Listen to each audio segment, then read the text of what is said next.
सौ बात की एक बात यह है कि ना बाबा का एफआईआर में नाम है और ना ही कोई भी नेता बाबा पर कुछ बोल रहा है।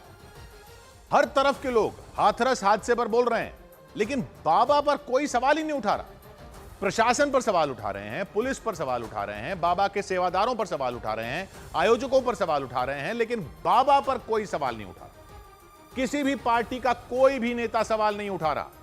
इतनी सारी कहानियां निकल कर आ रही हैं बाबा की, लेकिन नेता लोग उस पर कुछ भी नहीं बोल रहे, बोल ही नहीं रहे।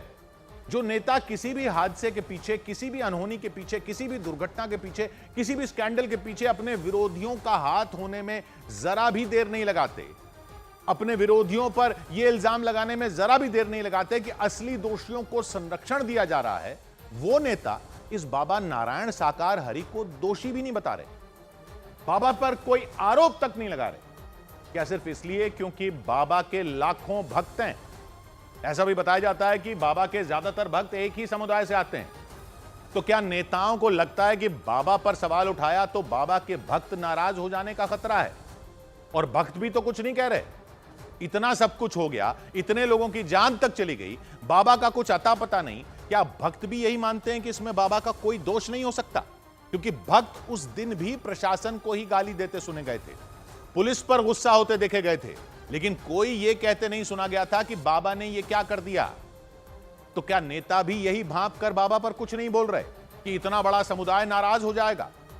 तो फिर तो कोई बाबा कभी कानून से डरेगा ही नहीं, क्योंकि पब्लिक में जिसके जितने ज्यादा भक्त होंगे उतनी ज्यादा बाबा की ताकत होगी नेताओं की नजरों में। ना पुलिस ने बाबा का नाम एफआईआर में डाला, ना किसी नेता ने मांग की कि बाबा को पकड़ो, ना कोई पूछ रहा है कि बाबा का नाम एफआईआर में क्यों नहीं है, ना कोई यह इल्जाम लगा रहा है कि बाबा का नाम एफआईआर में ना डालकर बाबा को संरक्षण दिया जा रहा है। ना इस पक्ष वाले सवाल उठा रहे हैं, ना उस पक्ष वाले सवाल उठा रहे हैं। तो जिसके साथ ठीक ठाक तादाद में पब्लिक हो वो कुछ भी कर सकता है।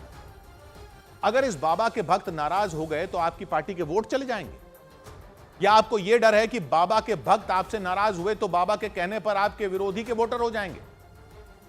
ऐसे लोगों की कानून में अलग कैटेगरी है क्या? तो भीड़ ही अदालत हो गई फिर तो। जिसके पास जितनी ज्यादा भीड़ वो अपने हिसाब से कुछ भी करता फिरे, कोई कुछ बोलेगा ही नहीं। और क्या होती है वोट बैंक पॉलिटिक्स? ये वोट बैंक ही तो हुआ। कानून के मुजरिम तो ऐसे लोग तब बनेंगे ना जब उन पर जांच हो और केस चले, लेकिन एफआईआर में नाम ही नहीं होगा तो क्या संकेत दिया जा रहा है? फिर कैसे कहें कि बाबा की तलाश जारी है और बाबा फरार हैं? जब एफआईआर में नाम ही नहीं है बाबा का तो उनको कौन ढूंढ रहा है? और नहीं मिलने पर बाबा का क्या दोष? फरार तो वो हो ना जिसको सजा दिलाने के लिए कानून पीछे लगा हो। यहां तो एफआईआर में नाम ही नहीं है, और इस बात पर कोई विपक्ष का नेता भी कुछ नहीं बोल रहा है कि एफआईआर में नाम क्यों नहीं है। वैसे सब हल्ला मचाए हुए हैं कि ये चूक हो गई, वो चूक हो गई, ये जांच हो, वो जांच हो, इसको पकड़ो, उसको पकड़ो, लेकिन बाबा की जय हो, जय हो बाबा की। 100 बात की एक बात,